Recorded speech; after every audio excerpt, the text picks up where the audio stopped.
Good evening, ladies and gentlemen. We are back once again here at Green White Checker TV. I will be your host this night, Boomer Logan, for the Area 51 Superspeedway NextGen series at Talladega Superspeedway. We are just 2 races left on the calendar for the first season of 2023 here at Area 51 on Sunday nights, and man, there is a lot of action that we are going to cover over these next 2 races, and at the end of it, we are going to crown ourselves a champion.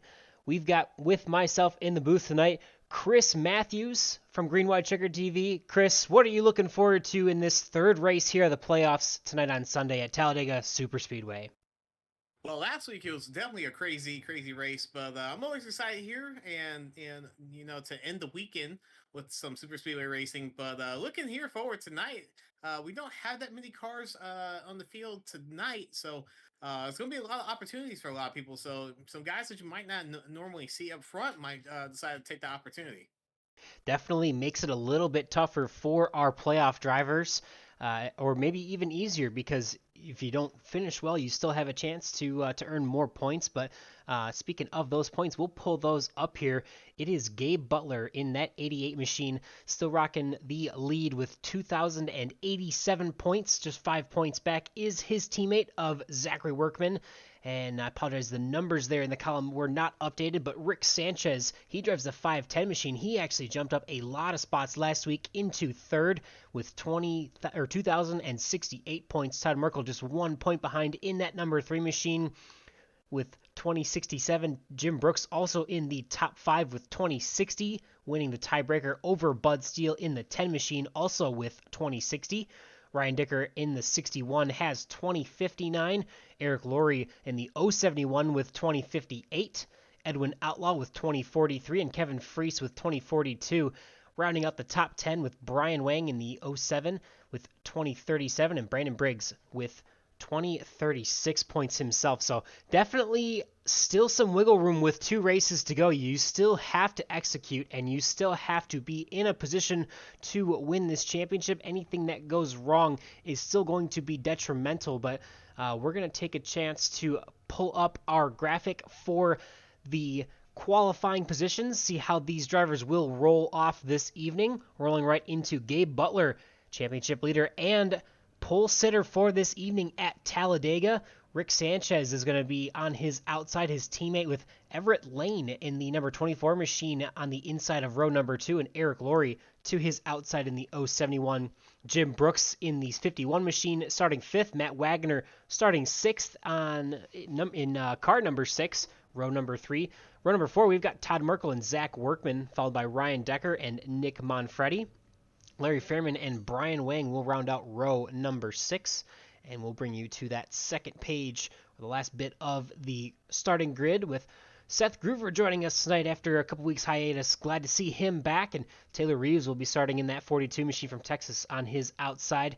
Mr. Gael Brooks, friend of the broadcast, is going to be running in that 71 machine. Bud Steele to his outside, as well as Brandon Briggs starting in the 17th spot and final spot for this evening. Take a second to reset the graphics there. A little bit of an issue, but while I do that, why don't you give us a little bit of a preview of what you're going to expect for these 75 laps at Talladega tonight, Chris? So definitely you're going to be using a lot of teamwork here, if you have teammates, that is. But if not, and you're really good or you're really close with a couple other guys that's in the league, you're just going to use those guys to your advantage to come up with some team strategies. We saw last week where Team Bootknocker, even though it was a very crazy race at the beginning, Team Bootknocker definitely decided that they were going to use their teamwork to basically kind of just dominate the end of the race. And I think it was just a 4 or 5 car tandem that they used to just get away from everybody. So we might see that again here tonight, but as always, anything can happen during super speedway racing, where all it takes is one car or someone to get just a little bit greedy to shake everything up. Definitely, for sure. Definitely a long track here tonight at Talladega. Going to be a lot of fun. Obviously, it's a track that we're fairly familiar with here at Area 51 in this Sunday night series. So definitely fairly known as far as strategy goes, but it's going to be a blast regardless. And Even when we were just running Talladega and Daytona week to week in this series and all of our other Super Speedway series, you still couldn't expect the same thing to happen week after week. Chris, I mean, obviously we've had a lot of races here and at Daytona that might have been a little bit unpredictable even from week to week. But what do you think is going to be the key things that you're going to need to focus on tonight to get this victory and to propel yourself forward in the championship standings? The key thing, I think, is once you're the leader, you just need to know that you could trust the guy that's pushing behind you, that even when it's the last lap, that, you might give him a chance to go on your outside or inside, depending on what happens, but you definitely got to trust the people that are behind you, at least 2 cars behind you. That third car is really kind of that main pusher to get the line going. We're going to see a lot of energy changes that I always keep talking about here, so if you're the leader and you're trying to lead this race, or if you're a guy that's trying to get to the lead, you just want to make sure that you're getting the good pushes that you are, that you can anticipate them well, and that you don't go ahead and kind of get slugged off the side, which we might see here a couple times. Because with these new next-gen cars, the way that the drafting cars happen to come behind you is really, really fast, and just a lot of people still aren't used to the draft package here. So once you're in the leader, you're going to have to pay attention a lot more. You're probably going to be white-knuckling the steering wheel, but all it does is make for exciting racing. Should be a lot of fun regardless, and appreciate those points from you, Chris. And we are just about ready to get underway here. Remember, the start-finish line at Talladega is not until past the tri-oval, in kind of a short shoot, if you will, between the tri-oval and turn number 1. So we've got a little bit of a ways to go before these cars get underway and that green flag waves.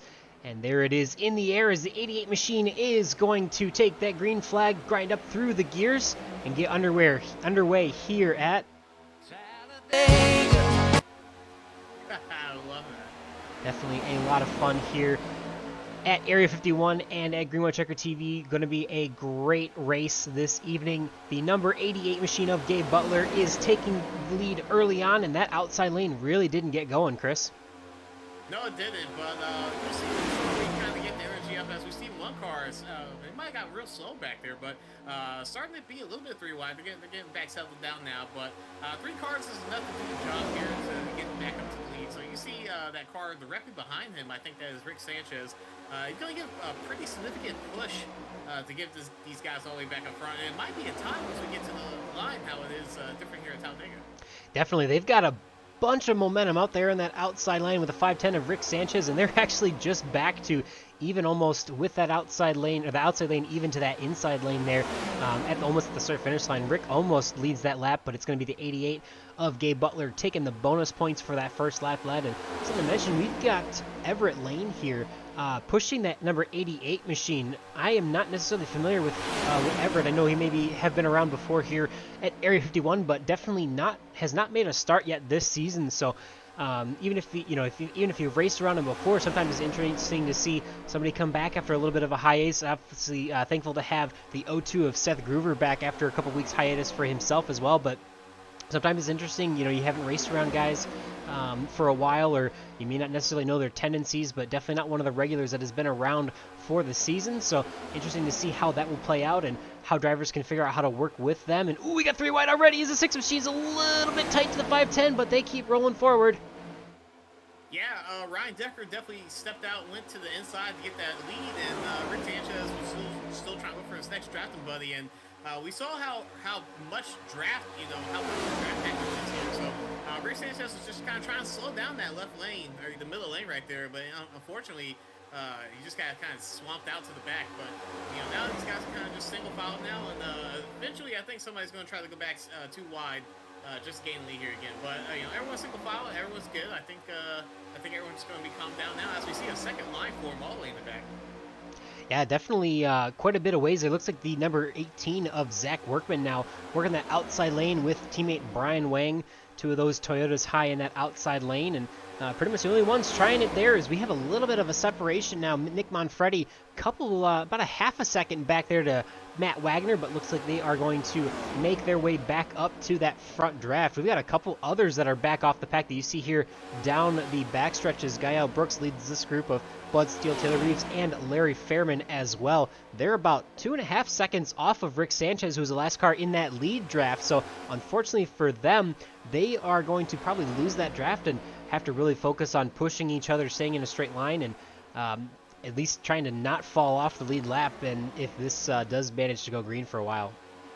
Yeah, definitely not a bad strategy to kind of sit in the back, especially how like last week we had a couple of crashes early on, and with Gael, he's probably still feeling the effects from wrecking out within 5 laps of the first race last week. So, yeah. As we see the top line right now, they're kind of already doing the old Dale Jr. Piper, line right there, where they just sit up top. They're just trying to get as fast as possible and trying to kind of break up this line right there. We got those 5 cars end up about 6, and they can do this pretty well. They're going to be getting away from everybody else to still run side by side. Definitely going to help a lot. If you're running on that outside lane and have a lot of momentum, sometimes it's really difficult to get that inside lane to form there. As you see, that 18 of Zach Workman's actually going to take a bit of a run to the inside there with, it looks like, the 02 of Seth Groover, which is not characteristic of Seth. Usually he likes to run in that outside lane, but when all the leaders are up there, you got to do something different, and he's the one doing it down there, pushing the 18 machine, trying to get something happening, as they are now, even with the 4th car in line, on that outside lane. But Gabe Butler, points leader, race leader, still working his way around the high side of the speedway, being pushed by the 24 of Everett Lane and teammate Eric Laurie. Yeah, very crazy seeing these guys kind of just dip out of nowhere. It seems like everyone wants to lead at least one lap. As you can see, the car on the bottom get real slow. It's going to have to check up and make a middle line real quick. But these guys are going to start racing each other a little bit harder, I think. Everyone just wants to lead right now. Yeah, it seems like there's been a lot of jumble of positions early on.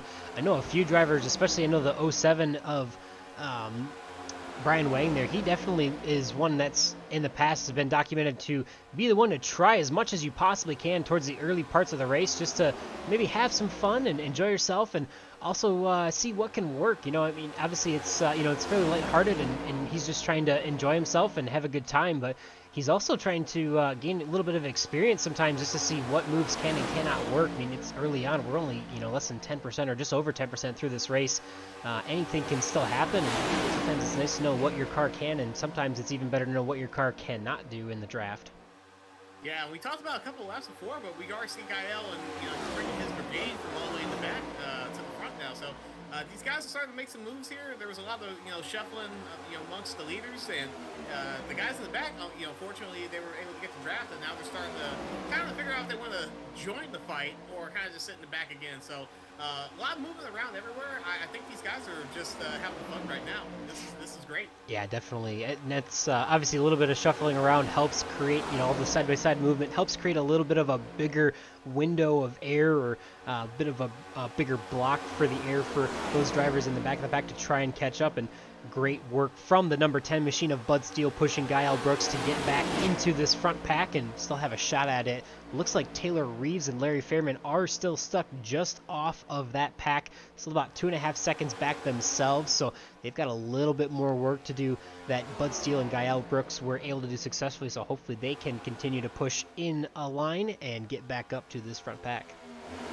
Yeah, definitely a little bit of strategy being played right now, where I think everyone wants to stay up top. I think that's just going to be the dominant line right now, where the inside, a little bit of shuffling right there at the front, a little bit of damage, but I think a lot of these guys are just definitely going to try to figure out where they want to sit at on this race, as the leaders are really trying to push as much as they can, but they can't get away from anyone else in the back.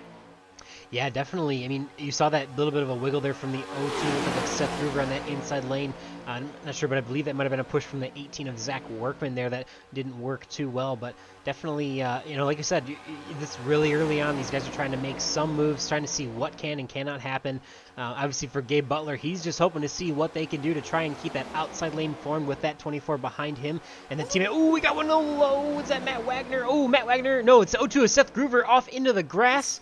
And he saves it. He is still going. Oh, wow. That was a ride. Yeah, I'm sure his heart rate just went up about 500 beats per minute right there. But man, what a save. Yeah, definitely. I mean, unfortunately getting pushed off down, looked like onto the access road just before pit road there, getting a little bit loose, and unfortunately he is definitely going to lose the draft, I would assume, but he should be able to pick up Taylor Reeves and Larry Fairman once they get to him. But man, that was crazy. I mean, absolutely a great save from Seth to keep that car pointed in the right direction and not have to use that fast repair here early on. Great hands from the 02 machine. definitely. That's the hardest he's probably going to work all tonight. But you know, a trend that we're seeing right now is that once they get around to about turn 3, turn 4, everyone wants to kind of start dipping low. You know, right around that 4th, 5th, 6th position. So it seems like people they don't want to kind of check up for the draft or anything. But as soon as it gets back around to the straight on coming up to the start finish line, they get right back straight again. And now there's starting to be a gap. Yeah, definitely a little bit of a gap there. We're pretty much, for the most part, single file here as we head down the back straightaway with Gabe Butler in that 88 machine still leading, I believe, all the laps so far, if not a majority of them, as we click off lap number 11 here, working on that. Definitely some, not too much strategy going on, but got a couple teammates up there with Eric Laurie in that third car in line. Helps for Gabe to be up there, and they're really just trying to do as much as they can, like you said, to lead from that top lane and just try and click off laps and see what can happen. Yeah, very interested to see, you know, who wants to actually lead this race besides the guys in front right now. Seems like they're trying to settle down. I'm not too sure if this is exactly what they want with they're about to come to pit, so I think pit strategy right now, I think everyone's trying to work that out as needed. Yeah, I think we'll be within the next 10 laps or so starting to think about that first green flag pit stop if nothing crazy happens here, but definitely going to be fairly easy for these guys to get in line because they are all single file. A couple stragglers there at the back of the pack, looking like they are side by side still with a couple guys, but 4 cars in that inside lane, and it's like now 3 wide almost there towards the back of the pack with Zachary Workman in the middle. Guile Brooks now the last car. Nope.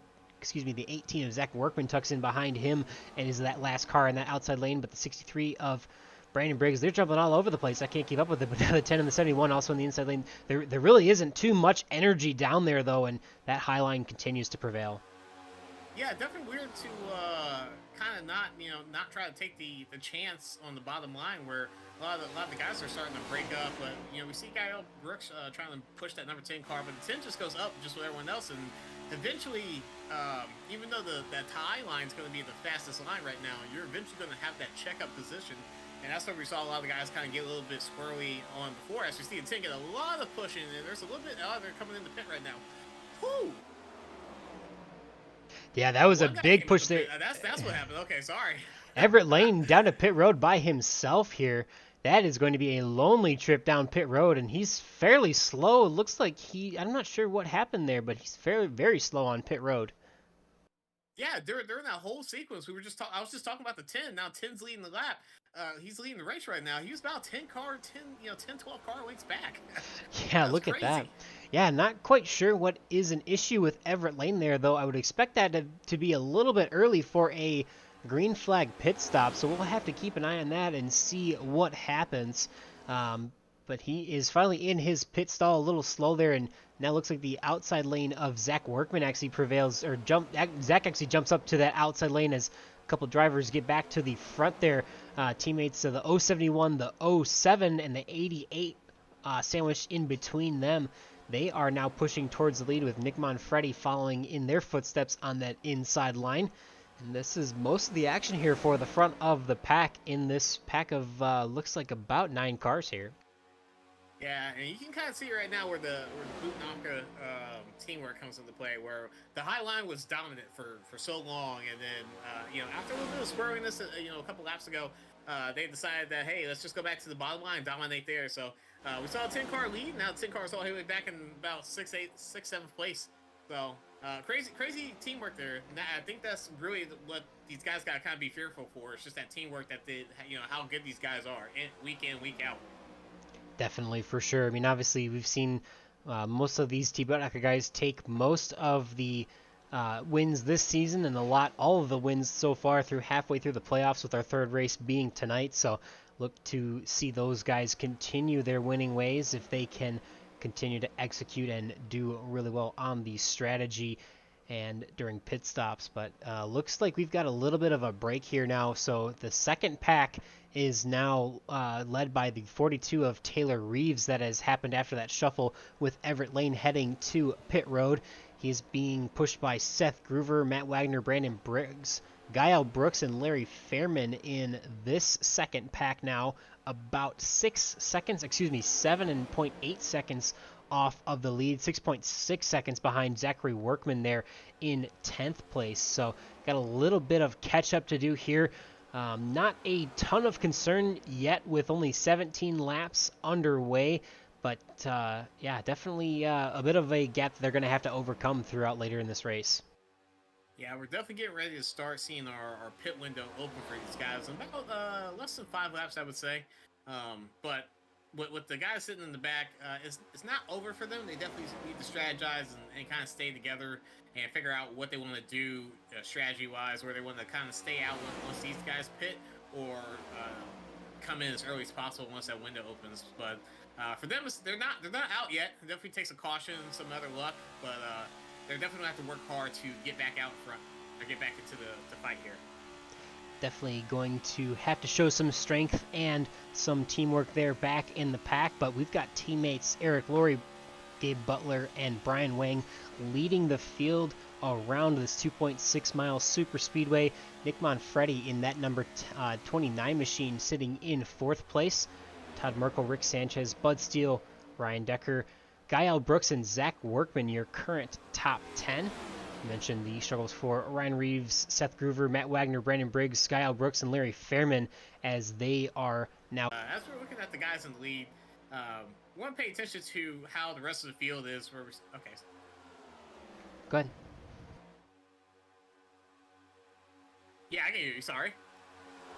Yeah, apologies. I might have cut out there for a second, but looks like Everett Lane is back on track after his issues on pit road, and we continue green here. Eric Laurie leading the field on the inside. And go ahead, Chris. Well, I was going to say, we just got to look for these guys kind of in the middle of the pack, the 6th, 7th, 8th, and see how they're kind of, see the top 3 kind of real close together. And we're getting ready to have somewhat of a breakaway of the top 6. But if these guys want to kind of just sit there and start figuring out what they want to do when they're pitting, the real question is if we can get a clean pit stop out of this front group, and it's going to really determine if the second group is going to be able to catch up to these guys.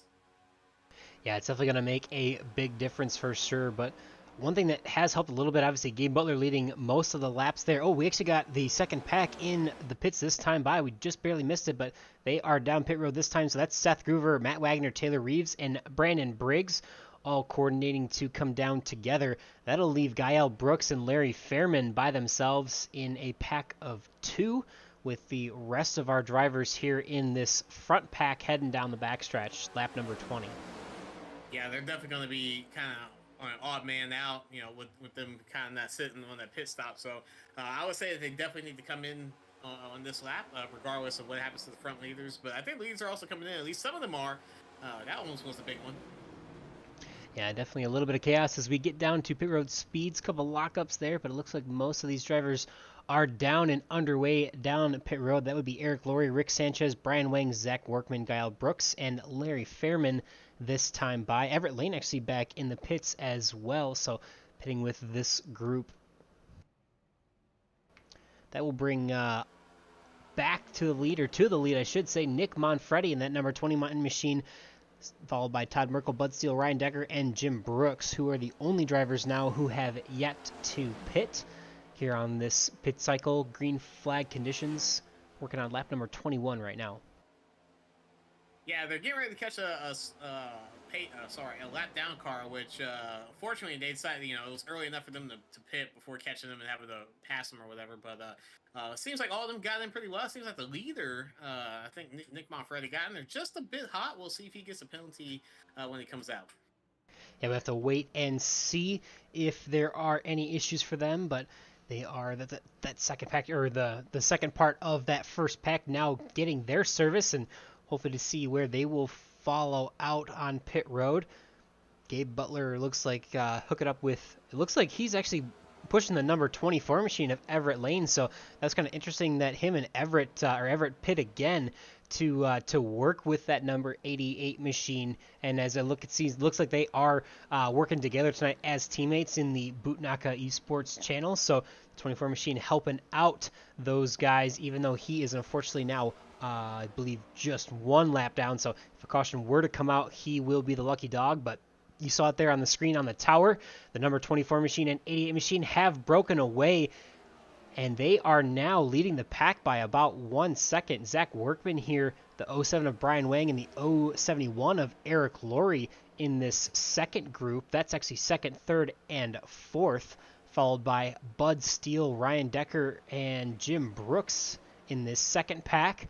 About 1.5 seconds back to Todd Merkel all by himself. Then we've got Rick Sanchez, Matt Wagner, by himself as well, but with Matt Wagner, Seth Groover, and Gael Brooks in a pack of their own, and Larry Fairman, Brandon Briggs, Taylor Reeves, and Nick Manfredi all by themselves pretty much as they come off of pit road. Yeah, and we see, I think that was the 24 that got out the way so he could let Gabe Butler by, since he, I believe he is a lap down, but it's not bad. It's not bad to have, the fastest guys in the group kind of push you if you're the lap down car. You might be able to get your lap back should there be a caution. So if he could stay with him, that'd be a very good option for him. If not, obviously he still has someone else behind him to be able to push him, hopefully. But good on him for letting the leaders just fight it out and, trying to stay in this pack. Definitely, it helps to have good help, and the guys that have the best help right now are that front pack of Gabe Butler, now Zach Workman, and Brian Wang in the top three, Eric Laurie as well, and that 24 machine of Everett Lane, 1 lap down, but teammates with our leaders, and we've got a 5-car breakaway for Team Bootnaka Esports here with 24 laps underway. I think what we're going to see here for a little bit of time. Hopefully we can get a little bit of a bigger pack, but it's already starting to feel like it was last week, where we saw the Bootnaka guys just get into that pit rotation, and as soon as it happens, as soon as they come back out of the pits, they're just gone. They're almost untouchable at this point. So it's going to take a little bit of work for the guys behind them, but obviously we still have a couple contenders here, but we're not too sure just how this is going to work out yet, as they're getting ready to catch another lap down car.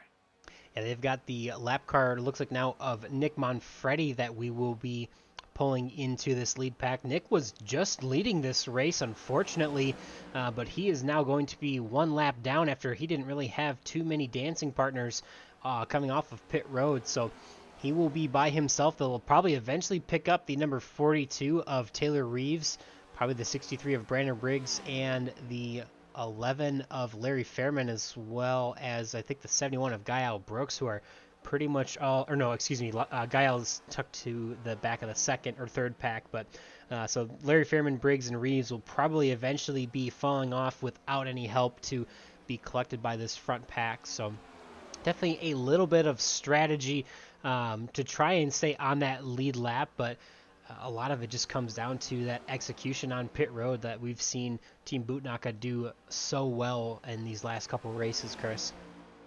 Yeah, and you're going to see guys like, Bud Steele, or I think Matt Wagner, who are leading these two packs all the way in the back, where they're going to get a little frustrated because they just see that number tick up, and up, when, they're seeing the Bootnaka guys just, steadily inch away from them, by a couple thousandths of a second to half a second, and they might be another full second, and they're still trying to figure out why are we not getting as fast as these guys, and a lot of it's just it's out of their hands. It's really just people that are pushing behind them. But once these two groups kind of get together, maybe they might be able to get a little bit faster. Sometimes they say two cars are faster than one.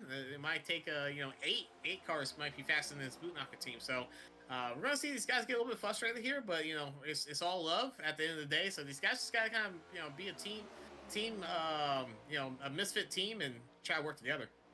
Yeah, so that team that you're talking about is that 51 machine of Jim Brooks, with Ryan Decker just behind him and Bud Steele to just behind them as well. They are going to be collected by the group here that may actually pass on the 6, the 02, the 510, the 3 of Todd Merkel, and the 71 of Gael Brooks. So that's that misfit group of teammates that you're talking about there, Chris, that are hoping to try and branch together and use that momentum that they have to get back to the front. We do see that looks like this group led by the 6 of Matt Wagner within a couple tenths of our leaders, but unfortunately they are not quite as fast as the leaders. So last time by, Gabe Butler ran a 48.86 to Matt Wagner's 49.15. As they come back across the stripe this time, we'll see if this group has enough to continue to push for momentum and get to the front. And Gabe Butler ran a 48.86 this time, within 2 hundredths of a second of his previous lap, but Matt Wagner with a 48.97, so losing a tenth a lap so far or more as these guys continue to make their way around the speedway. Just over 1/3 of this race underway, and man, do you think it's going to pretty much take a caution at this point, Chris, to get these cars back together, or do you think that they can try and organize and push and try to get back to the front? Well, we're almost halfway through this race, but for Matt right now when he's leading his pack, as soon as he comes off turn 2, he sees leaders going into turn 3. So that's how long that backstretch is. These guys are just so far out in front, but all it takes is just a little bit of wiggle, maybe another pit strategy to happen. We still have another pit stop left to go, and if these guys time it right, they can definitely catch back up at least a couple of seconds. And if we have a wreck, everything goes back even Steven. So. I know the frustration there being that kind of backpack and trying to figure out how to catch up to the front when just getting that frustration out the way right now. But it's not over till the fat lady sings or you see a checker flag. Definitely a lot of time left here, with pretty much just the 5-car breakaway of the Team Bootnaka Esports drivers of Gabe Butler, Zach Workman, Brian Wang, and Eric Laurie. Pretty much, and the lap car of Everett Lane as well in that group. They tried to pick up, or Brandon Briggs tried to pick up that group, but unfortunately he is going to be falling off the pack here, as well as Taylor Reeves, who also tried to pick up that group. Unfortunately, they are going to probably pretty much fall off of that lead pack and not be able to hang on, and there is a lot of momentum for those guys so far, but we're going to take a second here because obviously you've seen some of the green names on the screen, and remind you that those are our playoff drivers that we will have here on this, those green graphics will be through the rest of the season to denote those playoff drivers as mentioned. And first off is Gabe Butler in that number 1 position, number 1 on the chart on the current running order of the race on lap number 30, now 31 as they cross the stripe, and he's also number 1 P1 in the championship standings. That's a hard word to say apparently, but Zach Workman now working in that number 2nd machine with Brian Wang and Eric Laurie just behind them in the championship.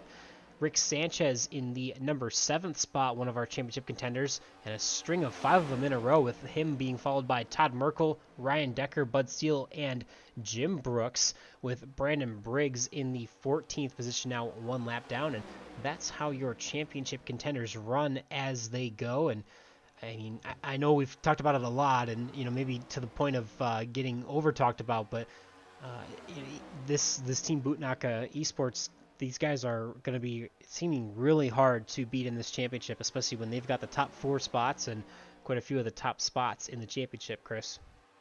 Yeah, definitely. I think the biggest strength is that they really don't care who wins each race. They definitely want to be as strong and competitive as possible, but they're not out to kind of fight and be the one to overtake all their teammates. So these guys are kind of fine. Honestly, they would honestly race this to the line if they really wanted to. Is honestly their choice, where just how dominant this team is. But at the end of the day, if we interview all of them, they're all going to say the same thing, where they don't mind that the person in front of them beat them. Until it's the championship thing, and their strength of doing that has actually caused them to have a couple tiebreakers, and each one of them is just having out there having fun together. Definitely, for sure, a lot of fun for those teammates. But some other fun that we've had, we've got Muff Duff in the chat hanging out with us tonight, and I definitely assume he's talking to you, Chris, but he says that voice sounds like some sensual chocolate, so definitely a beautiful voice to have alongside in the booth with me tonight. And he also goes on to say that the brown sugar Pop-Tart is the superior flavor despite the lack of sprinkles on the frosting. That is a hot take, but I would still have to put brown sugar Pop-Tarts in my top 2 of favorite flavors, and curious to hear what you think, what your favorite flavor might be there, Chris. I could always, go for some brown sugar Pop-Tarts. I think that's just my thing. Growing up, I used to eat just that regular frosted, and then somehow, some way, I was on a kick, I think when I was in middle school, with those unfrosted flavors. And I don't know what it was. I think they just had a little bit more filling inside those Pop-Tarts. But, it's been a long time. I know that I just had my daughter. I think she's going to enjoy Pop-Tarts, when she gets a little bit older. So I'm pretty sure I'm gonna get a chance to have those again. Yeah, definitely have to initiate her when it's time. And Personally, I would say my top favorite would have to be the cherry flavor, even though it's probably one of the least liked flavors. So maybe a hot take, but definitely a lot of good ones out there. But yeah, definitely a lot of fun here. We like to have at Green White Checkered TV, and we are clicking off lap number 34 here on Sunday nights in the NextGen Superspeedway series. Lots of action still to be had, and it's been pretty quiet here so far, Chris. I mean, are you expecting to see this go green? Is that a product of how, or maybe the slightly lower car count we have here tonight? Sometimes it could be, but as we saw earlier in the race, everyone was kind of just gunning for it as much as they could. So you kind of see that as an opportunity to either, you think the race might be chilled out, but at the same time, as early as the race is going, you see these guys just try to go for all it's worth, and I think part of that was just either Bootknocker was trying to get it up to the front as much as possible, or you saw some guys just trying to take it to Team Bootknocker. And looking at just how everything's going, for me, I would be very opportunistic if I saw less cars on the track, where I would try and take the chance to lead. There's not that many people that have to be aware of any misfailings that I might have as the leader of the pack, just in case you're not comfortable with it. So this is a great opportunity for some people that want to try to take the risk and try to open their broaden their horizons of racing. Yeah, definitely. I mean, a really cool league here. Obviously, there's a couple nights of action here throughout the week at Area 51. We've got also the Thursday night truck series on the super speedways, and we've also got the redacted open wheel car series on Tuesday nights that unfortunately we can no longer broadcast thanks to, like I said, the redacted open wheel series, popular American open wheel series cars. Yeah, unfortunate that we can't broadcast that, but there's a lot of action here all throughout the week, and thankful that we get to cover here on Sunday nights as well as Thursdays throughout the week. But we're going to pick up, see if we can check in on some of this action in this second pack. The number 6 machine of Matt Wagner now has a different dance partner of Rick Sanchez in the 510. Before it was Seth Groover, but Rick kind of settling in there between the two of them, and they're doing everything they can to try and push their way to the front, but unfortunately they are just slowly fading back now with a gap of about 17 seconds off of the lead. But we've got some pit stops here coming up. A little bit of opportunity there, Chris, to try and see what you can do to find a different dance partner or try and break away from the pack on your pit entrance and your pit exit. Yeah, it's definitely frustrating, for Matt to try to get this line formed up and figure out how to catch these guys, since they've definitely kind of walked away from them again. And it honestly just comes down to how comfortable does the people behind you feel like pushing. And with this car, we've seen some what we've seen like harmless pushes turn out to be big wrecks. As we see the Team Bootknocker guys, as you'll see them a lot of times on the straight. You'll see just a big bump come and hit, Gabe Butler, who's in the lead right now. But Zach Workman is very good upon hitting him very squared up in the body. But if you go back to how Matt's dealing with things, he might just be getting hit, in the right to the left, not off center, might be getting hit in the triangle. Just it's a constant working game. As we're dealing with two lines right now, and it might be a little bit boring for you guys. Possibly, watching, or you're just seeing two sets of cars just go around the track. But let me tell you right now, these guys are constantly working to be as fast as possible, and it's no easy feat to be as fast as Team Bootknocker is doing right now. Definitely. I mean, even though there's only 17 cars on track, it's still an incredible art form to see these guys do what they do, and there is a incredible skill to being able to push as hard as you can and make your way, down pit road as fast as possible. Obviously, we've seen most of these guys in the front pack here, led by Gabe Butler in that 81 machine. These guys are really good at executing their pit stops and getting everything they can out of their pit entry, braking at the last possible second to get down to that 55 mile an hour pit road speed. And seeing these guys, obviously, you see the 18 of Zach Workman all over the back of Gabe Butler, and that push that that Zach is able to deliver is what's really propelling these guys forward. That last lap, this group is almost 1 second ahead of the previous group, but as I say that, the other group now is coming down pit road, led by that 6 machine of Matt Wagner, Rick Sanchez, Seth Groover, Ryan Decker, Todd Merkel. Bud Steele, Taylor Reeves, and Larry Fairman all in this time by. Yeah, sometimes it just feels like you have to give up and pit early and just use the strategy to your advantage to hopefully get a caution. As we see the leaders, like we said, they're second up now. They're coming into pit now, and they seem to be pretty nicely coming in pretty nicely. They just have everything so worked out. It's almost like just a greased up cogs in the machine. So these guys do everything that they need to do, and they'll probably stay out in front. As you see, I think Nick Monfretti, Gael Brooks, and Jim Brooks, kind of get together, and I think they're getting ready to come around, possibly pit again. So, yeah, we've got 3 laps in a row where the first group of Matt Wagner makes that pit cycle, and everyone pretty much answering the next subsequent laps there, as unfortunately it looks like Nick Monfretti and Matt Wagner being held for quite some time on pit road. As they come off of pit road, Gabe Butler is actually going to hold on to that lead with Brian Wang, Zach Workman, and Eric Laurie as well. And I believe they've also got the 24 machine of Everett Lane in this group as well. So they are going to continue their lead.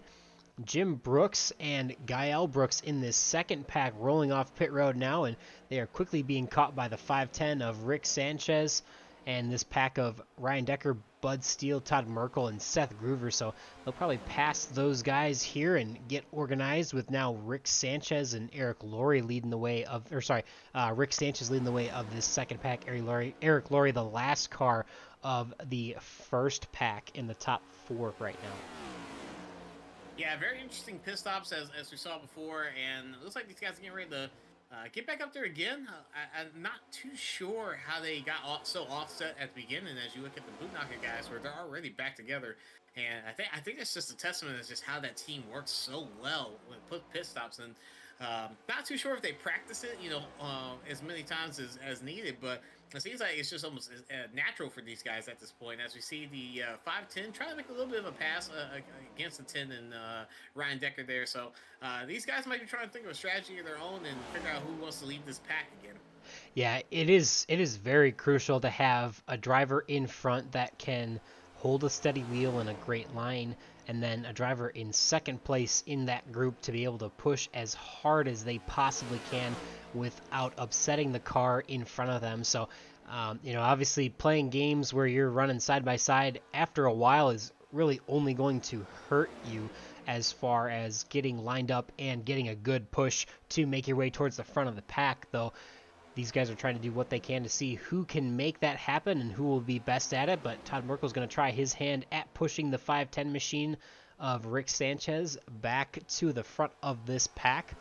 They've got a substantial gap now, about 24 seconds, or about almost half of a track of a gap to our leaders. So going to be a tall order for them to get back in it without any yellow flag action tonight. Yeah, it's going to be very difficult for these guys to just try to do anything right now, and I think it's just at this point, I think we do need a caution to bring the field back together.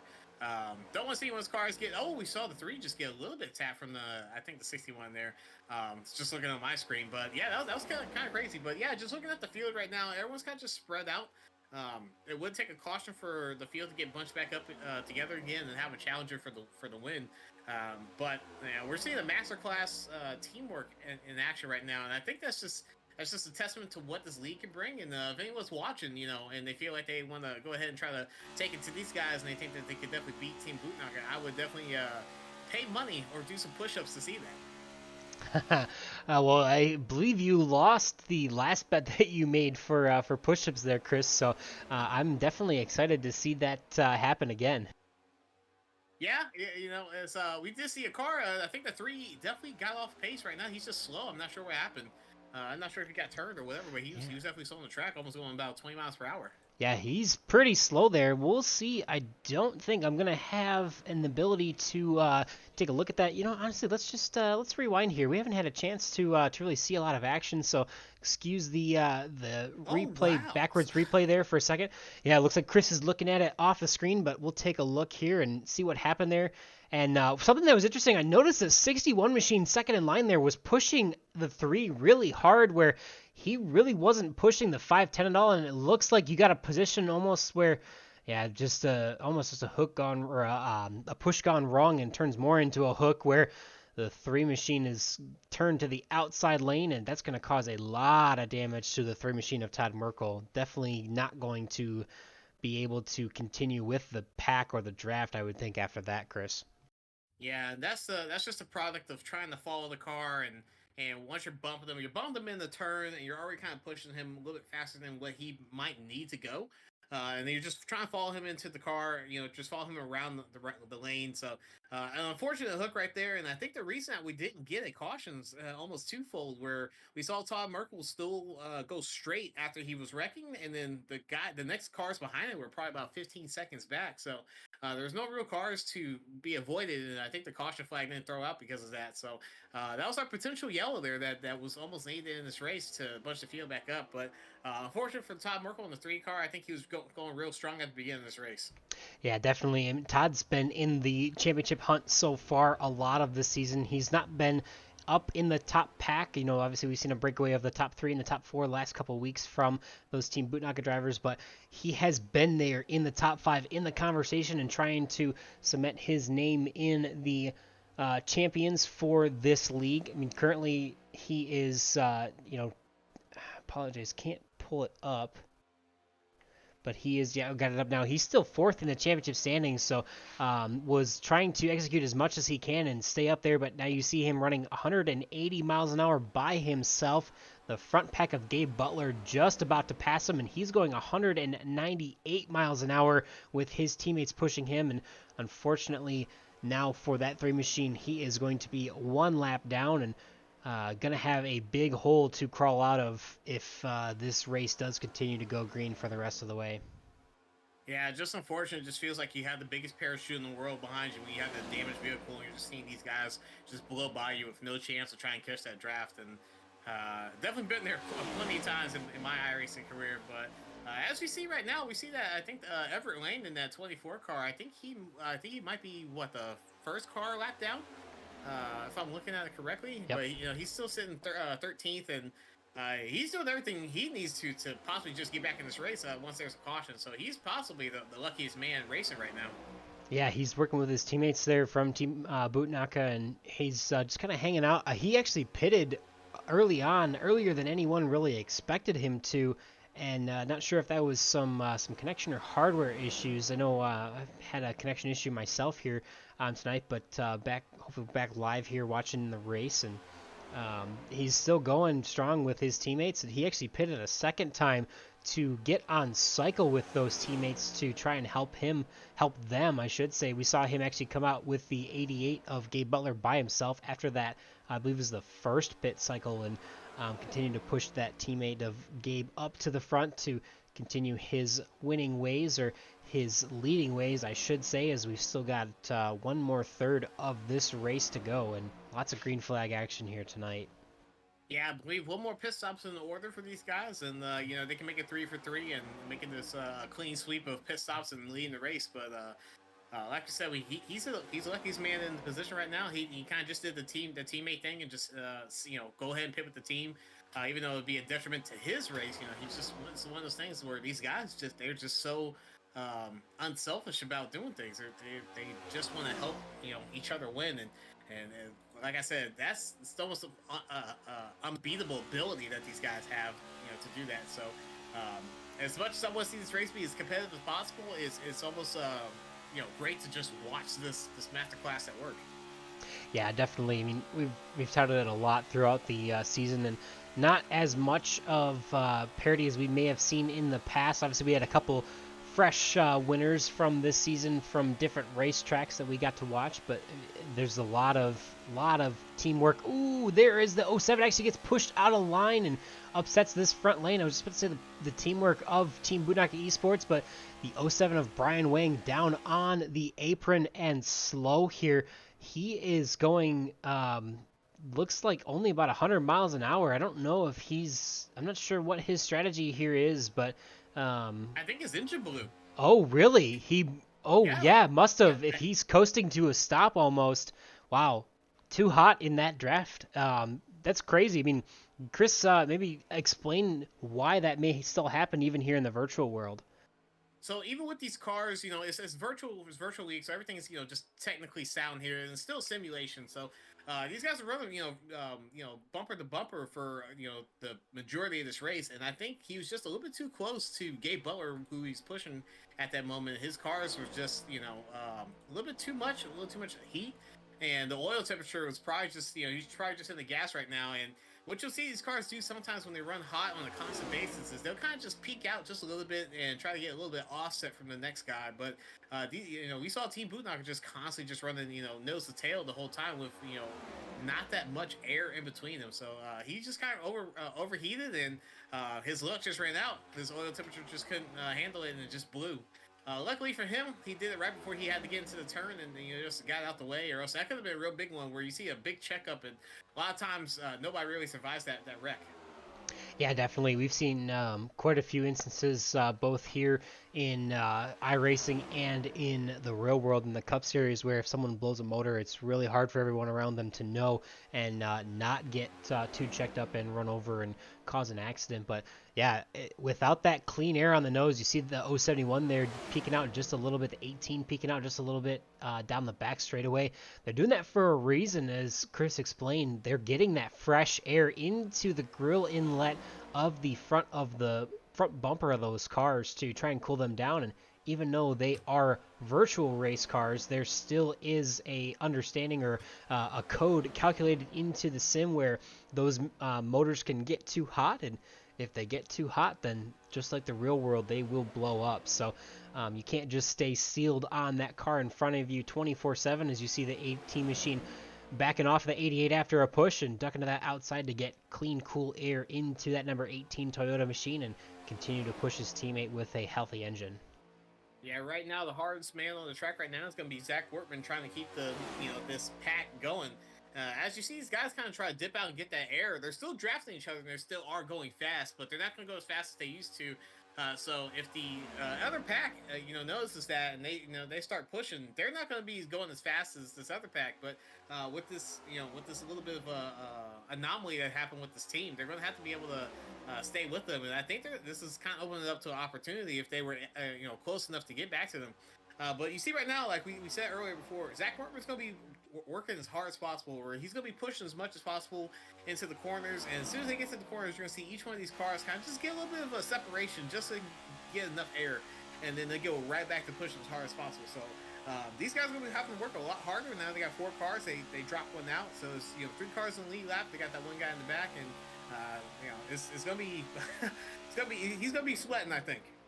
Yeah, definitely. I think for the most part, we'll see here as the lap times come in from the last couple laps for the first pack and the second pack, but definitely less cars means less energy or less momentum in that pack. But if you still are able to push as hard as you can still make some momentum. I know we've seen in the past where 2 cars are actually better than the rest of the pack that were able to push their way to the front and continue to hold a steady line. And looks like for the most part they're losing a little bit of ground, but for the most part I think they have enough of a buffer there to stay ahead of that pack, that second pack. But Gabe Butler, Zach Workman, Eric Laurie, and Everett Lane there, all teammates in this first pack. Everett now scored in the 12th position, 1 lap down. They are running about a less lap. Gabe Butler ran a 49.58, where Bud Steele, the leader of the second pack, Ryan Decker of the leader of the second pack here, ran a 49.47. So 1/10 of the difference to the second pack, where there actually has a lot more, they actually have finally more momentum than the first pack, and they're starting to close that gap. But I don't know about you, Chris, but I just don't think that gap of 30 seconds, and even if they do knock off a 10th or 2 a lap, is enough for them to get back to the front without a yellow.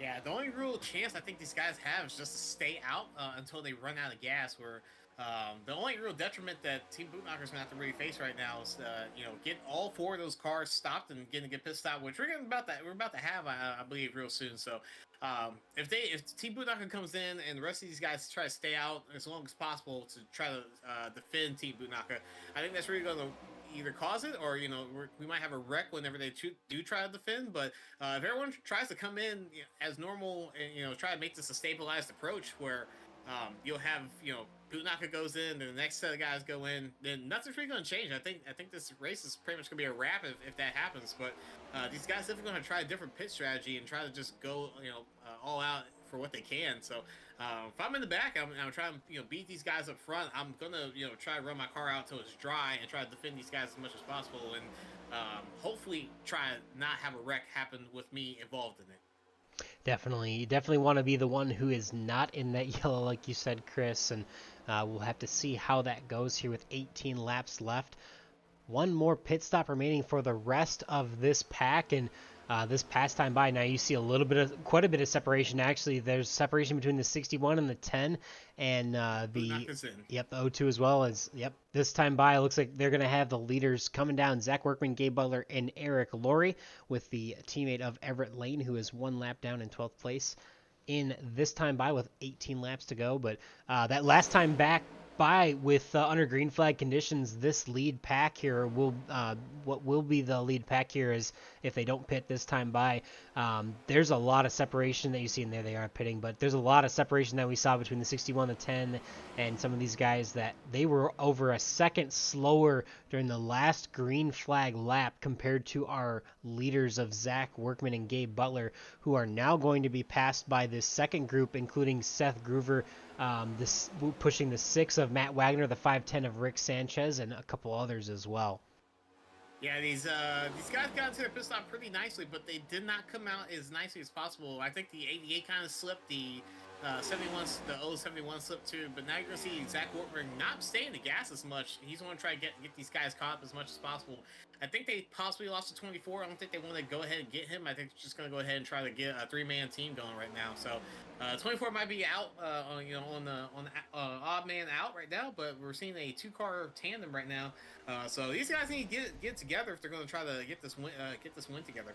Yeah, Gabe Butler's disconnected from them as well, so that's going to bode not too well for them, but a couple other drivers that need to come down pit road. The last group, this led by Seth Groover, led by the Matt Wagner's actually, Matt Wagner looks like he's actually one lap down. So this group is actually being led by Seth Groover, Rick Sanchez, Kyle Brooks, and Larry Fairman in this time by. When he pulls back out, it looks like Matt Wagner is actually one lap down. Apologies if we missed that. Oh, no, we didn't miss that. That was the looked like they had an issue on pit road under green flag condition for Matt. We called that out, but we didn't mention that he did go a lap down from that. So he is in this second pack, but we'll pick up the leaders here of Zach Workman now and Eric Laurie and see where they're going to pan out compared to the rest of these competitors, as it looks like they already are ahead of the second path of Seth Groover and Rick Sanchez. And this whole pack is quite jumbled up now at this point. Yeah, it's hard to figure out who's actually leading the race versus who just has momentum of having the actual pack more than 2 cars. So we saw Zach Workman and Aaron Laurie together, but behind them is still Gabe Butler in the 24. I think that's why Gabe decided to drop back. They still want to make it a 2-car tandem, and if anything, they'll get back to 4 if they decide to kind of just bleed off the lead a little bit. But everyone else it doesn't seem like they took advantage of the fact that those guys are going to be a little bit down on the pit stop strategy. So we got 3-car team in the back with Todd Merkel, but I think he still had a wrecked car, but very, very weird for what just happened with that pit sequence. It seems like everyone got really out of shape. Yeah, so we'll take you through the field here as we click off now. 14 to go on the lap count, but we've got Zach Workman and Eric Laurie here, 2 teammates running together tandem in the draft. Gabe Butler is just behind them now by a second, so he will actually catch up to this pack here. As we zoom out, you'll see him. They're slowly making their way back to the front of this pack, but they are being pushed Gabe Butler is being pushed by the number 24 machine in 12th place of Everett Lane. So continuing our run through the pack, in 4th place is Seth Groover, followed by Rick Sanchez and Gael Brooks in this second pack. They are about 30 seconds now off, or 29 seconds now off of the leaders, and starting to slowly gain just a little bit. So maybe some hope here for these guys to get back towards the front, but they are also joined by that 61 machine of the 61 machine of Ryan Decker and the 10 machine of Bud Steele and the 51 of Jim Brooks, who is actually 1 lap down. Todd Merkel here is in the 9th position. He is he's a little bit ahead of our leaders actually on track, but he's in a pack with Taylor Reeves and the 29 of Nick Manfredi. So Todd Merkel is 1 lap down. Actually, the first car scored 1 lap down. So he's actually between the first pack and the second pack on track. And he's also joined again by the 42 of Reeves and the 29 of Nick Manfredi, who are 2 laps down. Excuse me. So Jim Brooks there at the end of this pack is also 2 laps down. They are the ones that are roughly 27 seconds now off the leaders and gaining. So they are gaining a lot of time to those leaders. Back to 11th place, we've got Matt Wagner, who we mentioned the woes on pit road from the last pit cycle, catching him 1 lap down. He now has no dancing partners and is by himself and probably going to pull a little bit further back, unfortunately. Everett Lane, as we mentioned, he is up in this front pack of now who they've all pretty much caught each other, of Zach Workman, Gabe Butler, and Eric Laurie. So the 4 teammates now banded together once again, with Everett being separated by 1 lap to those drivers. We mentioned Nick Reeves and Nick Manfredi in this pack, which is actually the second pack on track, but really the third pack in standings.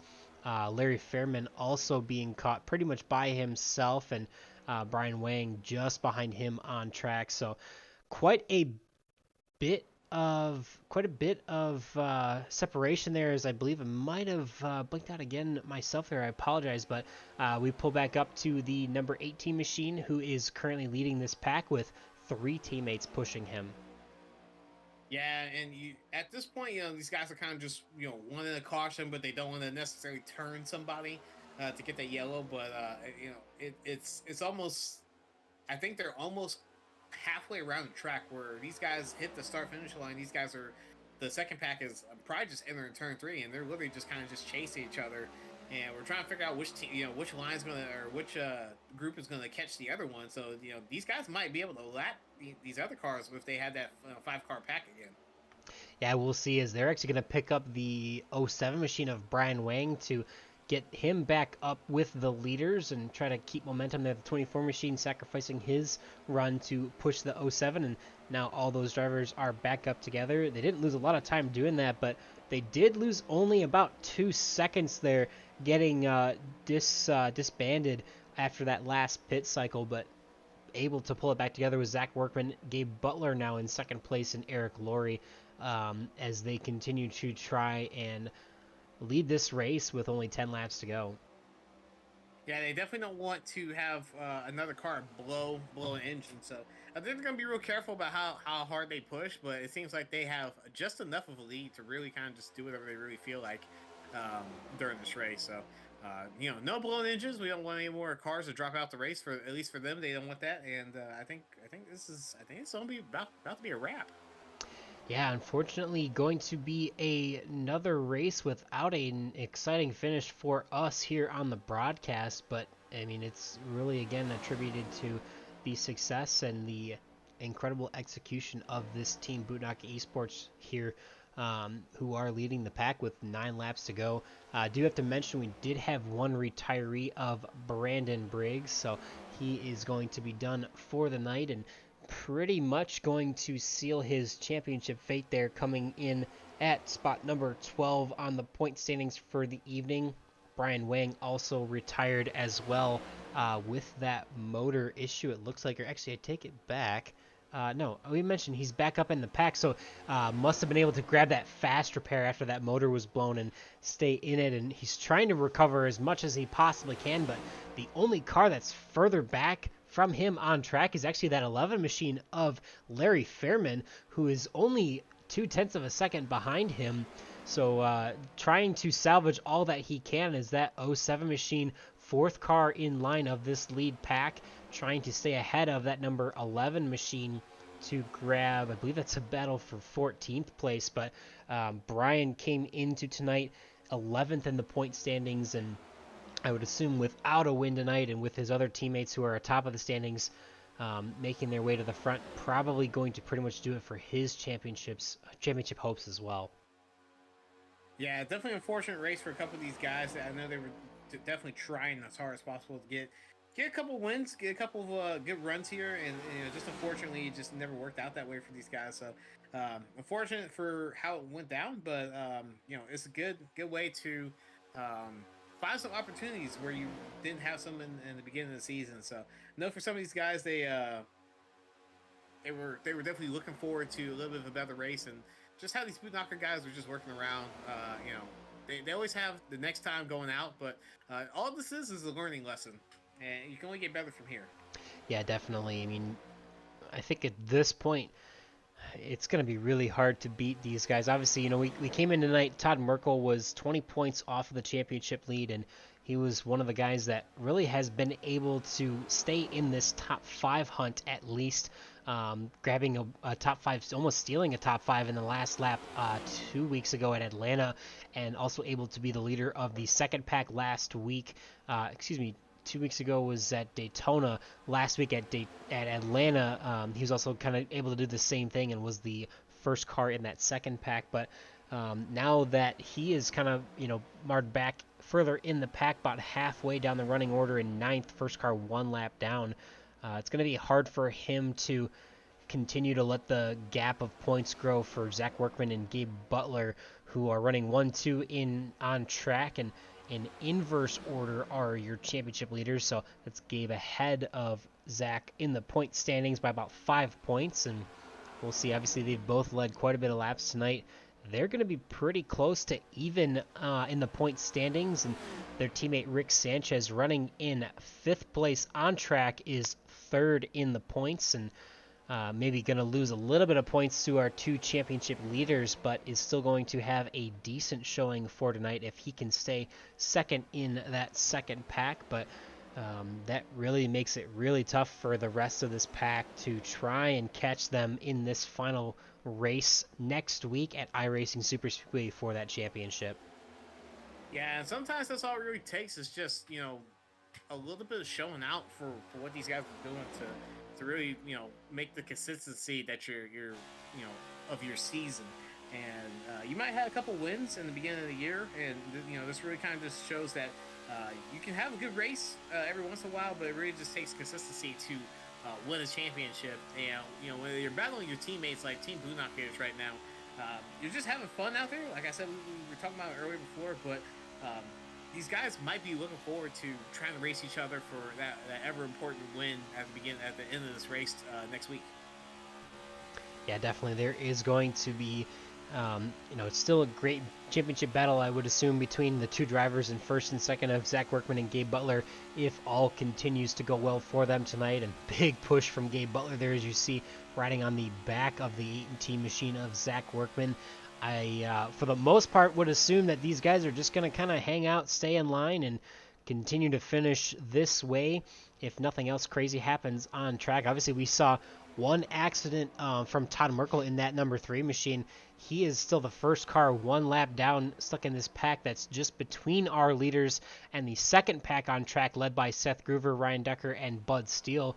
But after that action, that spin that he had, he's still able to recover fairly well for that 9th place finish. And like I mentioned, he's really the only one that's been able to challenge our Team Bootnaga Esports drivers for the championship league. Oh, my God! As I say it again, he gets turned once more by Nick Manfredi in the 29 machine. Wow! Oh my gosh! What a awful night for Todd Merkel. None of his own doing either. That is very, very unfortunate for him. Yeah, wow. That's very unfortunate. And once again, he just kept the car straight. Yeah, and that could have been our yellow again. But I mean, man, that's just painful from start to finish for him. I feel awful because that is almost immediate Commander's curse for Todd Merkel there. I mean, he has been running very well. Pretty much the number 1 driver outside of Team Bootnaga to be getting it done throughout the season, as he's going to get 4 fresh tires and get his fast repair. But we have to jump back up to our leaders, as they are now taking the white flag. 1 lap to go here. Not a lot of green flag action, or sorry, excuse me, no yellow flag action. A lot of green flag action here tonight, and pretty much a quiet end, I think, other than that 3 car of Todd Merkel with issues on that second to last lap. But it's going to be the Team Bodaka Esports guys coming to the line through now turns number 3 and number 4, Chris. Yeah, it's been still an eventful race for most. At the beginning of the race, and as we see these guys coming to the line, it just shows like we said, just a testament to what these guys can do. And unfortunately for these guys, he just gets turned right at the end. But still an exciting finish for these guys to go ahead and do what they want.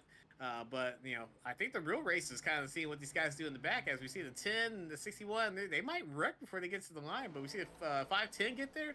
510 has his nose up there, and he has all the momentum in the world. Oh, the 10 gets turned. Oh no, 10 gets turned off. This is a real race. This is a real race that we wanted right now. And the 29 is getting up there. It's a little bit 02's got the momentum on the outside lane, getting pushed by the 29 machine. The 61's not going to have enough momentum, and it's going to be Seth Groover there taking home the win of that second pack. That was an exciting finish. Say that's the best of the rest. Definitely the best of the rest. I mean, great. Honestly, a great night for Seth Groover to still be able to execute B in that second pack, and a great finish for them as he grabs the win of the best of the rest, as we mentioned. But appreciate seeing Seth out tonight. I know it's been a few weeks since he's been back, so some exciting action for those drivers outside of the podium spots to still have some fun in the final lap, and definitely great to see. But yeah, we've got a few drivers to interview here from Team Bodaka Esports here, Chris. Yeah, it's gonna be. Might as well bring them all in at once. not really, but yeah, it's almost like you just go into the pit garage and then they're all sitting there. Yeah, definitely. I know we brought them in, all 3 of them at the same time, I think 2 weeks ago now, but we'll probably still bring them in for individual interviews and see how their nights went individually. But that first one on deck will be the number 071 machine of Eric Laurie, who's also burning it down right now and celebrating a 1-2-3 finish for him and his teammates. Again, that's the 071 machine of Eric Laurie. A hard-earned 3rd place for this evening in that number 071 John Deere machine. A great team night. And tell us how it felt behind the driver's seat there for you, Eric. Oh, it felt great. I'm not really good at driving these cars, but still learning. I guess it's a big learning curve for these cars, but being with the guys tonight was a blast. Good race for you guys. You kind of just dominated the whole way out. But do have to ask you guys: were y'all afraid of blowing up after you saw your other buddy blow up and right before you guys got into the corner? Did y'all have any warning to that happening? No, not really any warning, but yes, the cars do run hot, and you just have to really maintain your temps as much as you can. But when you let them run a little longer, that's when you run into problems. Yeah, definitely unfortunate to see Brian Wang blow up and have to take that fast repair there. But for the most part, you and your teammates were able to kind of stay tucked together there for a little while. I believe it was you and Zach Workman on that last pit cycle came out by yourselves after a little bit of a disconnection there for Gabe Butler, and I think it was the 24 machine of Everett Lane as well. But were you expecting to get back organized during that last run there, or were you kind of hoping that you and Zach were going to be able to push each other to the finish? Oh no, I knew 2 cars wouldn't be able to do it. It takes 3 cars to really keep the momentum going, and he just went back there to get Everett because he's been running with us the last couple of times, and we just kept going, me and Zach, until they caught back up with us. All right, I gotta ask, 'cause I know we've seen you guys execute so well under green flag pit stop conditions, but can you divulge any secrets as far as what it takes for you guys to get on and off of pit road so well compared to the rest of the competition? Don't screw up. Is it really that simple? No, no. The key is you got to get to that the pit line road there. At the first mark there, you got to be right at your speeds. Keep your speeds even. pit as quick as you can, get out, and you're all set. Yeah, you guys have definitely been the team to beat when it comes to that, and really the last 3 weeks has more or less been the same story. Maybe a slightly different name at the front of that pack, but always the same team, and you guys have done really well executing here in the playoffs. Obviously, I know you're a little bit further back in the standings, so I don't know if you might have an opportunity to get that championship win tonight, but what are you looking forward to for you and the rest of your team for the rest of the season as we go into the last race next week? Well, I'm here for the team. If I don't have a chance making it at all, I probably don't at all right now anyway. But I'm here for the team. Whatever I can do to help them out for somebody to get a championship, I'm here. Definitely a lot of dedication there from you, Eric, and we appreciate that. Seeing that, it's great to see how well you guys are able to work together as a team. But mentioning that team that finished top 3 tonight, Team Bootnaka Esports, are there any thanks and shoutouts you'd like to give for that team podium sweep there tonight, Eric? Well, I really want to thank all the team. There's Gabe, Brian, Everett, and Zach. Yeah, what a good night of running tonight. And I want to thank you guys for what you guys do up there, and Area 51 for what they do. Really appreciate them for doing all this. And we appreciate you, Eric, for taking some time to talk with us after that podium finish tonight. Congratulations once again on a good run. Thank you. We've got a few more drivers here to talk to this evening.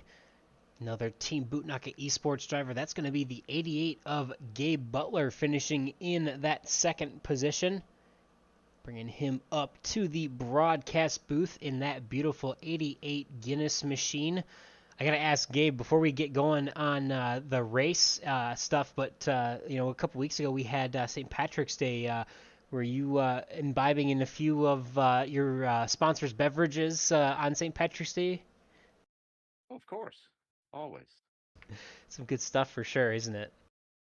Oh, yeah. I don't need St. Patrick's Day to have that. So. Oh, yeah. But anyway.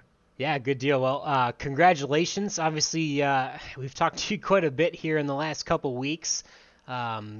Pretty much came down to execution once again, didn't it? Oh, yeah, big time. I'm not sure what happened to the rest of the field, but with this car, you just really can't make a mistake on pit road, and you've got to have help. You got to have help. You got to have your teammates, and I think our guys did a really good job tonight. We were able to get hooked up coming out of the pits, except for that last one. We kind of couple of us almost spun out, but we were able to get back hooked up. We had plenty of time to play with. That being said, but overall, I think we did a great job and a good win by Zach. Yeah, Gabe, great job. Great job tonight. And I still got to wonder, do you guys practice your pit stops throughout the season, or is it something that you guys have just naturally been able to, just outclass the field? And it seems like every time these guys come in, you know exactly how to stop. You guys know not to, come to the pits too hot and have the backup or anything else like that. It seems like every time I see you guys do some pit stops, y'all do not mess up at all. Or even you did have a little bit of a hiccup coming out of the pits this time, you guys were still just able to come right back together and get that advantage over the other pack again. Is there anything that you got? Do y'all just practice that day in and day out? I wouldn't say we practice day in and day out, but I mean, there's an hour practice session before each race, so we tend to practice our pit stops quite a bit. Not necessarily together, but at least with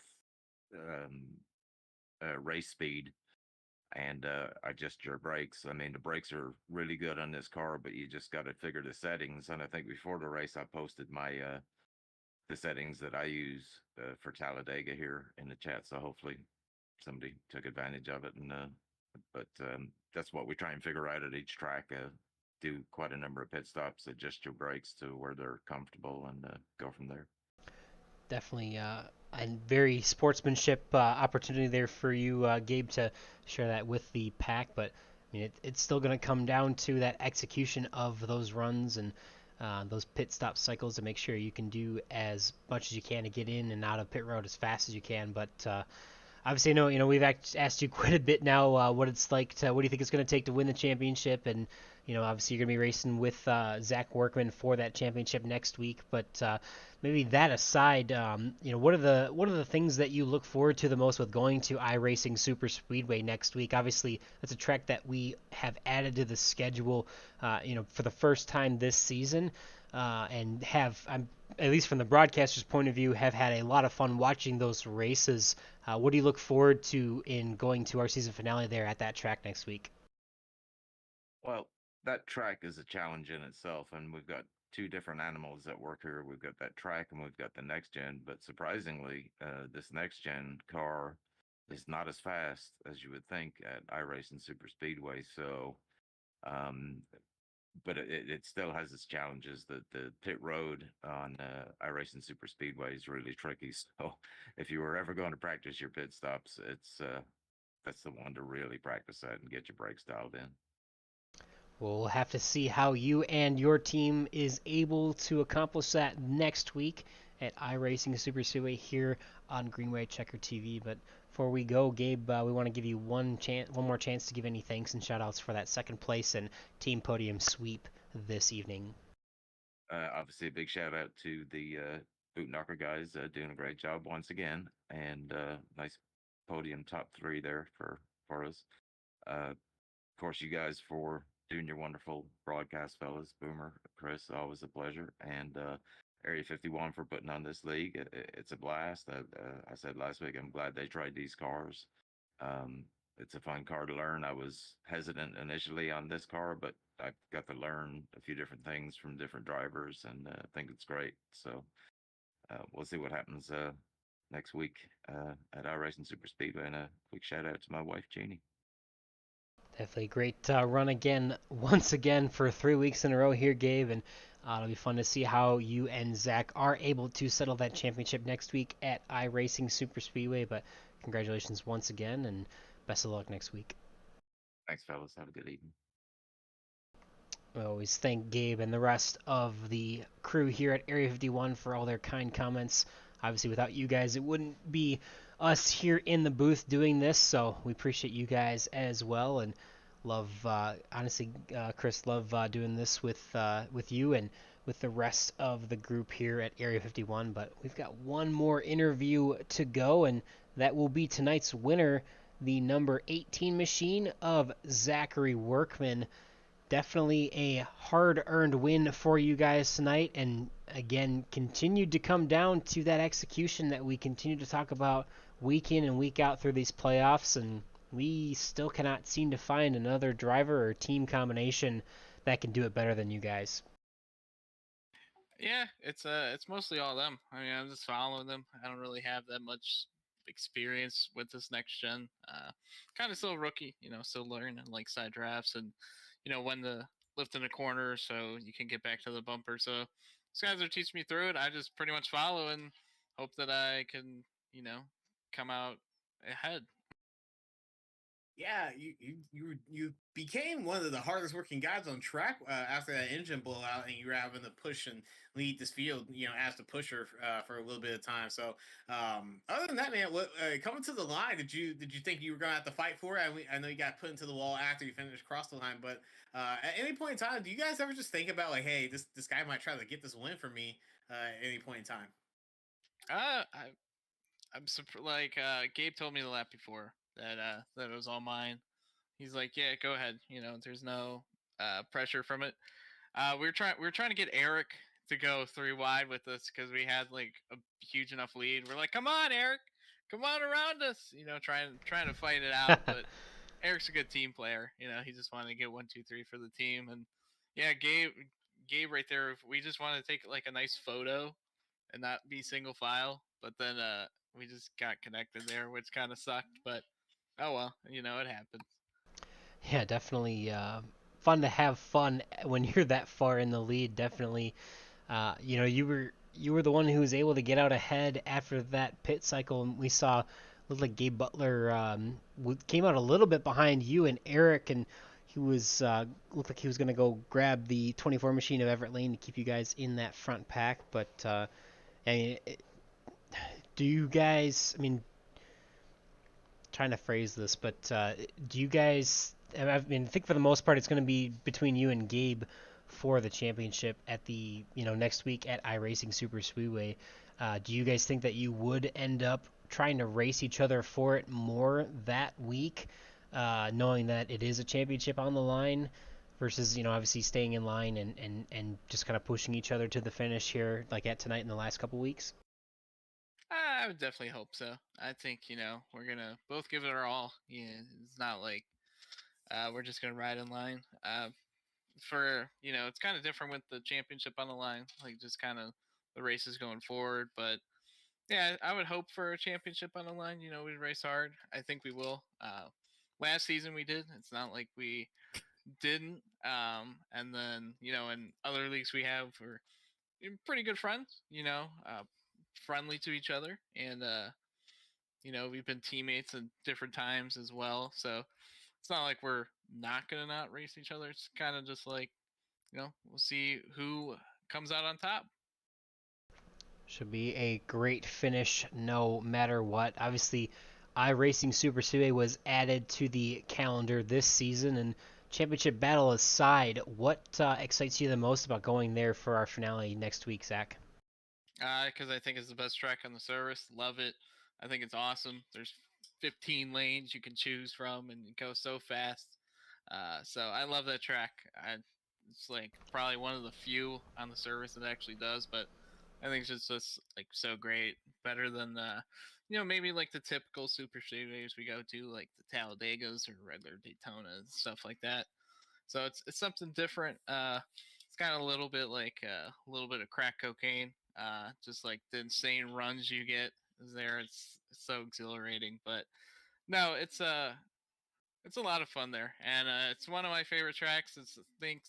I'm pretty good at it too. So I got a little bit of chip on my shoulder going there. I'm not gonna lie. Yeah, I forget so soon that you and I share the same views of iRacing Super Speedway being probably the best racetrack on iRacing on the iRacing service, if I'd be so bold to say, maybe. Yeah, we're like one of like four I know. probably on the service. Yeah, well, good deal. Well, it's exciting. Definitely going to be interesting to see. I know you came in tonight 5 points ahead of Gabe. You both led laps. I don't know who led the most, but I think you're going to be pretty darn close to each other. It's probably going to be coming down to whoever finishes first, and we'll have to wait and see who's going to be the champion between the two of you. But I guess one thing to ask before your final question, but have you actually? I know Gabe has won a few championships here in Area 51, but have you done the same as well? No, I never have. Okay, so this. Go ahead. Yeah, I came 2 seasons ago. We didn't make the playoffs actually the first run, and then the second time, like kind of a Cinderella run to be honest. I didn't think we would get that far, and me and Gabe were 2 points last year before the last race, and he won and I got second. So it was kind of really tight last year. I know this season, it's 1 point going to the final race, so I don't think you can get any closer than that, really. I mean, you could obviously be tied, but yeah, it's gonna another tight one. It always seems like it's pretty close between the 18 and the 88. So we'll see what happens next week. Yeah, definitely will be exciting now. The points have been updated. Gabe has a 1 point advantage, as Zach mentioned, 2,126 points to Gabe, 2,125 points to Zach. So pretty much is going to come down to maybe a bonus point here or there, but probably mostly the finishing order, and should be a blast to watch. And we can't wait to see you guys do battle next week at iRacing Super Speedway. But Zach, want to give you one more chance or one last chance to give any thanks and shout outs for that win and that team podium sweep you guys had tonight. I gotta thank the team, Bunaka, for letting me run with them on Sundays. Gotta thank my parents and friends and family and girlfriend for supporting me. Letting me do these races. It like takes time away from them, so I appreciate them letting me do this. You guys in the booth, we turn left in circles and you make it entertaining. So you got the hardest job out here, and we appreciate that. And you got to thank all the guys behind Area 51, all the admins and people that put this together. It's a great league. I have a lot of fun with it, so I'm glad to race on Sundays, and yeah, and then we'll go into next week, see what happens. Yeah, well, I would maybe disagree with you in saying that we have the hardest jobs because obviously we get to have a lot of fun. I know you guys are having a lot of fun behind the wheels, but we just get to push buttons and watch you guys do battle every week and work really hard behind those steering wheels. So, congratulations once again, Zach, and we look forward to seeing that championship battle next week. All right, thank you. See you guys. All right, Chris. Well, maybe slightly at the detriment to the broadcast, we saw some incredible execution once again from the Team Bootnaka Esports drivers. Um, is that something that you expected to see coming into tonight, or is that pretty much exactly what you expected based on watching how well they've worked in the past together? I think it's something of a normalization at this point, in the season where you kind of expect it, but you also you're just waiting for someone to finally kind of just take it to them.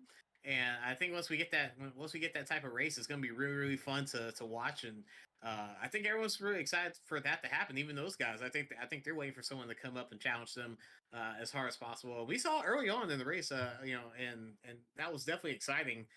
But obviously they just find a will and a way to just exceed expectations and win the race by almost 30 seconds, which is unheard of in Talladega racing, unless we go back to like the 70s. But it's crazy to think how dominant this team is. But going into the race next week, we might see it again. But there's always a chance for people to kind of try to talk strategy out and figure out how to take it to this team.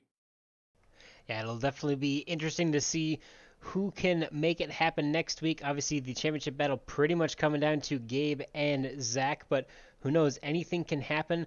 The last time a non-Bootnaka Esports driver won a race was Mr. Bud Steele in the number 10 machine at iRacing Superspeedway, and that was definitely earlier on in the season, but it'll be exciting to see what can happen next week. I think it was actually Eric Laurie who won the second race at iRacing Super Speedway earlier this season, but again, we've mentioned it's been Zach Workman back-to-back weeks and Gabe Butler the first week of the playoffs now with the last 3 wins, and I think the last like 6 wins or so have been Bunaki Esports drivers, so we'll have to wait and see if they can continue to execute and win that championship. But before we let you go, we do have some more race results to bring to you. Excuse me, there. Here we go. There are the should be the graphics. They're for the race results. And we already talked to our top 3 drivers of Zach Workman, Gabe Butler, and Eric Laurie.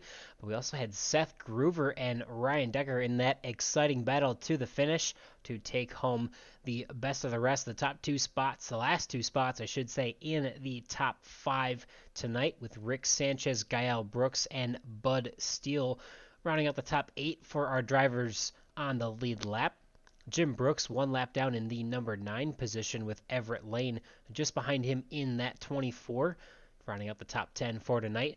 Nick Bonfredi also finished 2 laps down in the 11th position with Taylor Reeves just behind him in 12th in that number 42 machine. Brian Wang in the 07, we saw him blow up earlier in the race, but was able to recover to get ahead of Larry Fairman and Todd Merkel, who also finished in 3 laps down in 14th and 15th, respectively. We saw the pit road woes for Matt Wagner finishing now 13 laps down as at the end of the race there in that number 6 machine. And we also documented Brandon Briggs pulling off early with quite a few laps to go now, 46 laps down at the end of the race. So definitely a shorter field, unfortunately. I think for the most part we're going to see the drivers of Gabe Butler and Zach Workman pretty much battle it out for this championship as they now have a 26 and 25 point lead respectively over Rick Sanchez, their teammate, in 3rd place, and 29 and 28 points lead over Eric Laurie in 4th place in the championship standings. I think it's pretty much going to come down to Gabe and Zach, don't you think there, Chris? Oh yeah, definitely. We already talked about Zach, how he loves the next track of iRacing Super Speedway, and For those who don't know, that's a classic. It might be new to the service here, but it's been a classic when you go back to the NR 2K3 days, and I think that was actually based in Michigan. I'm going to say is that they kind of gave that fictional track, but a lot of history in that track that a lot of people just don't know. But I'm excited to watch it, and I don't know, man. It's been great. It's been a great night, great couple of weeks, and happy to be working with you again. Yeah, definitely. Always a pleasure, Chris, and appreciate having you here in the booth with us. And yeah, that iRacing Super Speedway, formerly the Coca-Cola Super Speedway from iRacing NASCAR 2000, or sorry, excuse me, not iRacing. It was just called NASCAR Racing 2003, a fictional track actually located in Concord, Massachusetts. So appreciate the nod to my home state of Michigan, but it's up there in the Northeast in Concord, and we will be headed there next week. And we'll have a lot of fun watching that championship battle play out. But 3-mile oval with a lot of banking and about, what did you say, 15, 20 lanes of racetrack there, Chris? I can land about 2 different planes on there. You can land about 2. Yeah, you land about 2 planes on there side by side, I think. Yeah, it's maybe not that wide, but we joke, obviously, but quite a wide racetrack and a lot of fun, something that iRacing brought back.